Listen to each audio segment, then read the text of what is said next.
This is going to be a long collection of photos that were taken in 1968, I think. Early 1968, I was on Europe in Munich, Germany, and I drove a car from Munich to Teheran. And these slides, or I should say photos, are part of that. And it's also a part of some other areas that I was in at the time, like Athens and uh, Thessalonica, Rome, and Florence, Italy, and some other places. But what happened was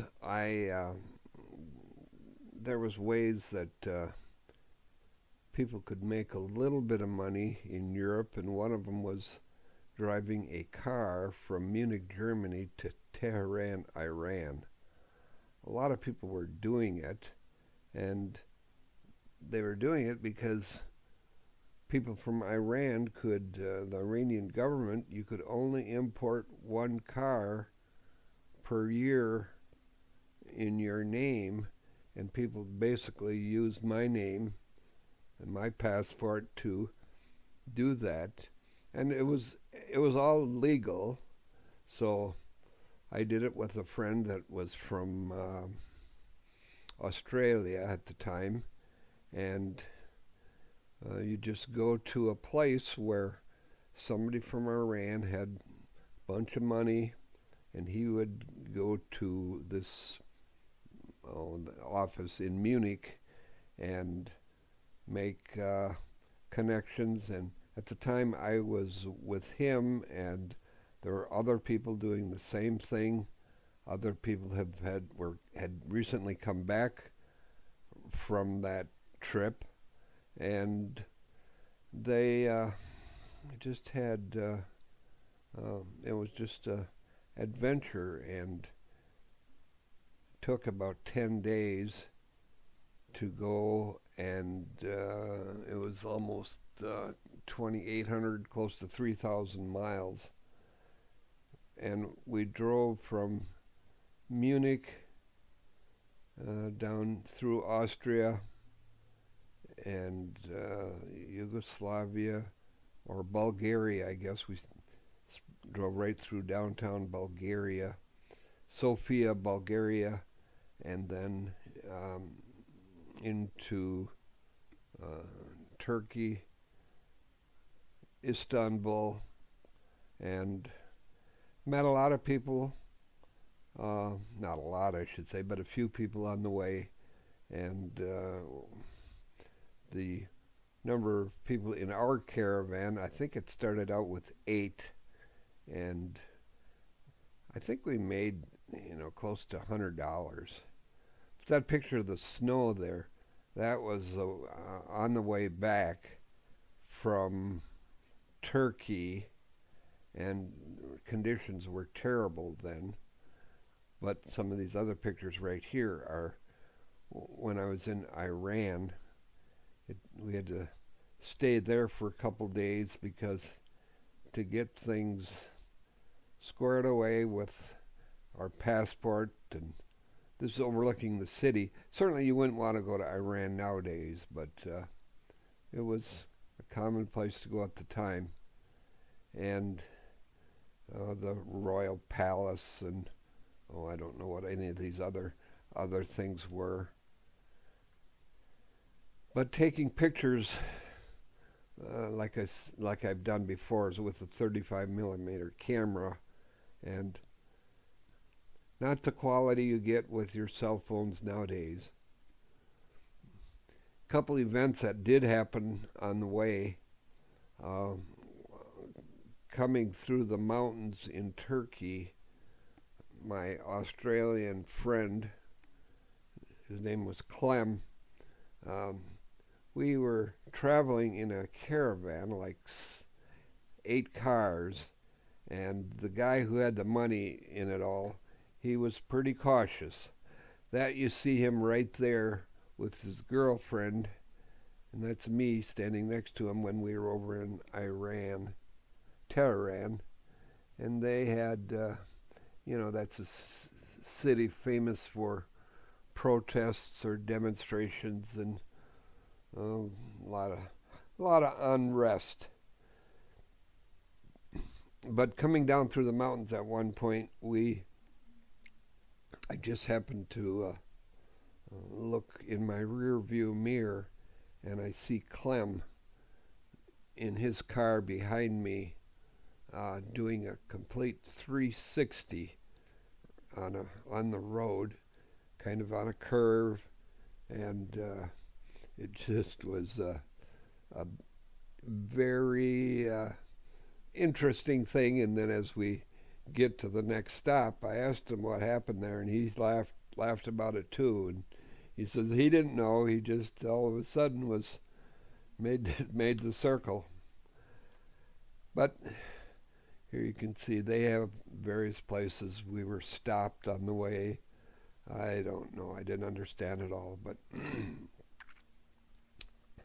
some of the traffic we saw on the roads, and this, like I said, was over 50 years ago,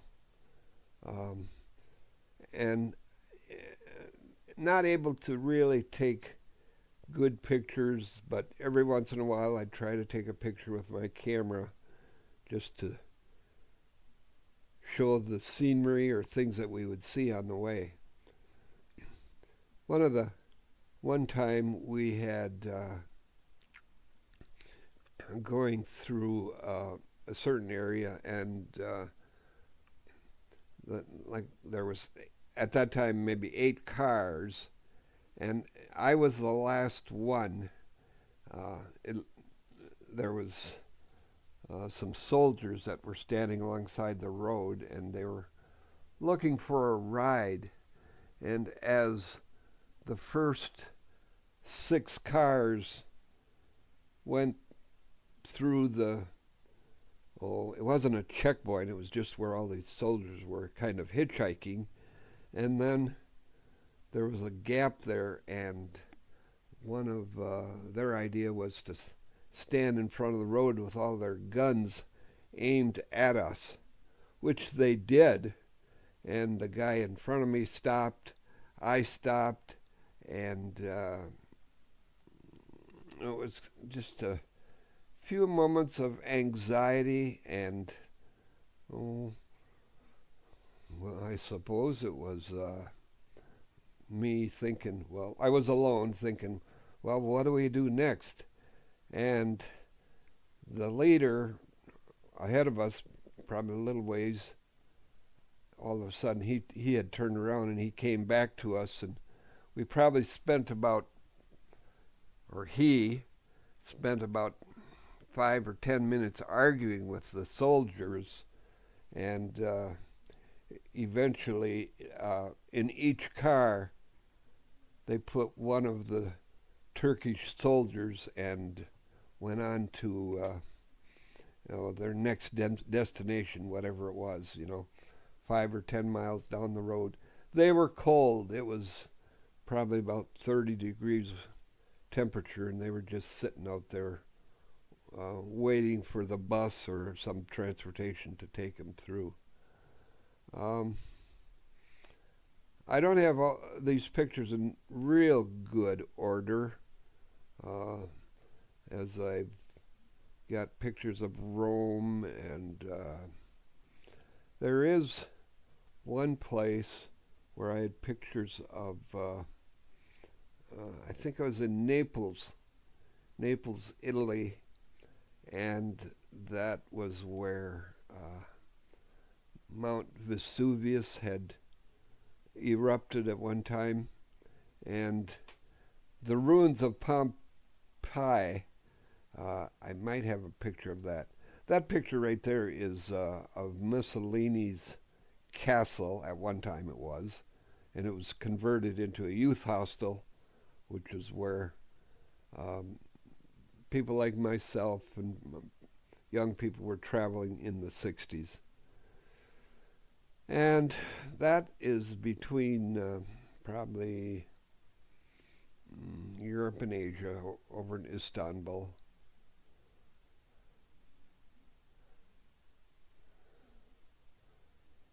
Oh, this one right here was, I think it's Pompeii, Vesuvius, where the volcano had erupted.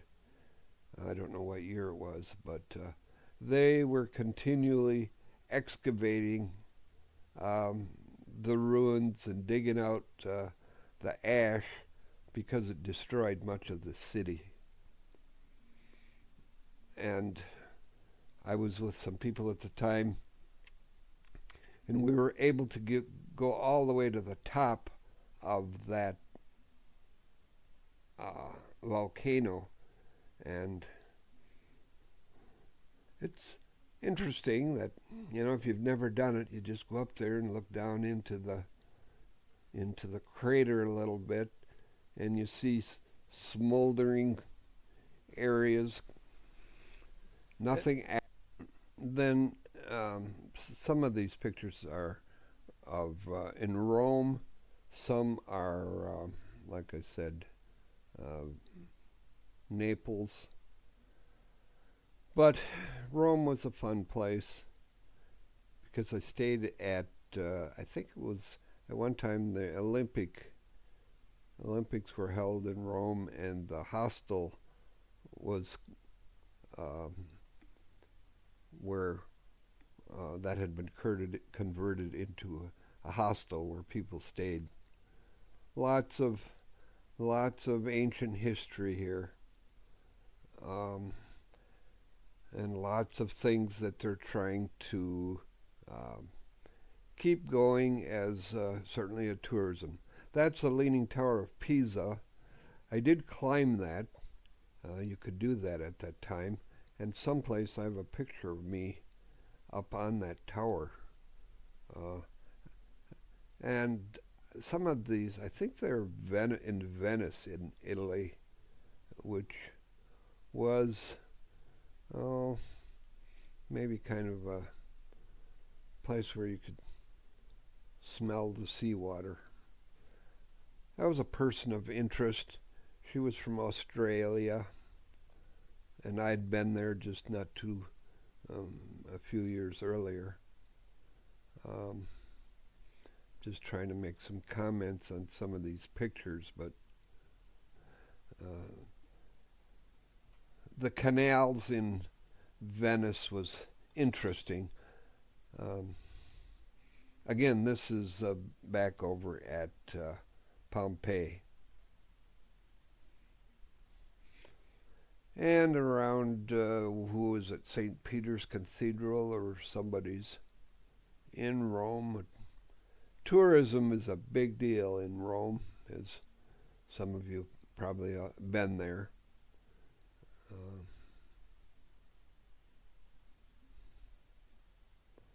I think I had pizza in Rome. Not very good, but I had it.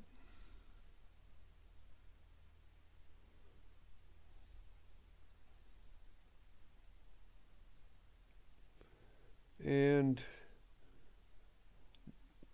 I hitchhiked from Rome to Florence, Italy.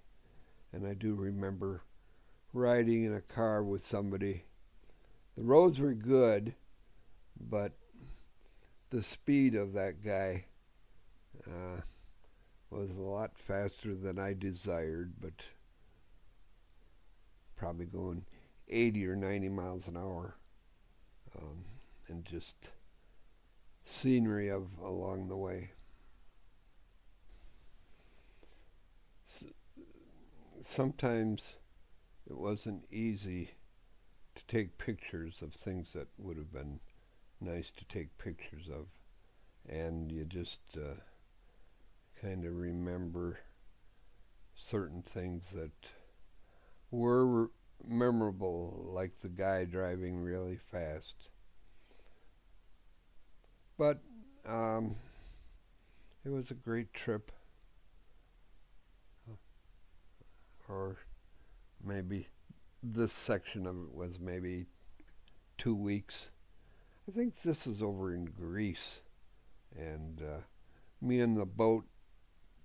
Um, you couldn't do selfies in those days. You had to have somebody take a picture of you, and uh,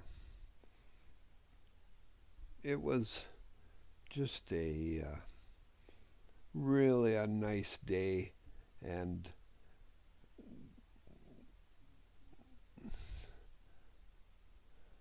I had been up in Thessalonica earlier, up in Greece, and I did sell my blood there. That was another way of people traveling and being able to make a few dollars just to extend your days of travel. The amount, I think they paid me like $20 for a liter of blood, which that in itself was kind of an interesting thing. And I don't remember. I probably was with somebody else that was doing the same thing. They did it very similar to the way people do it here in this country.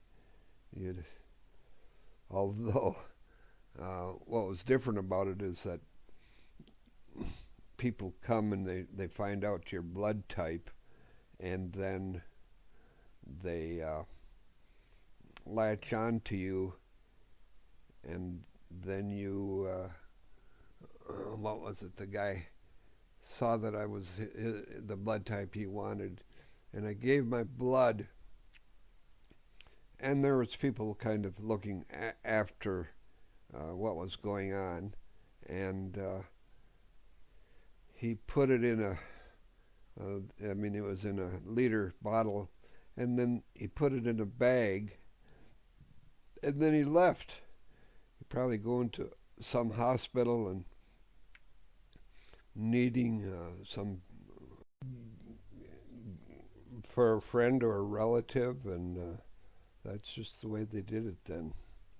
And in that last picture frame was an exchange student from France, and she'd been to the U.S. And what was memorable about her was that she'd been in a serious auto accident, and she said that she'd been in a coma for, I don't remember the number of days, but for quite some time. Anyway, this is the conclusion of the video here, and that last shot was of in Sofia, Bulgaria.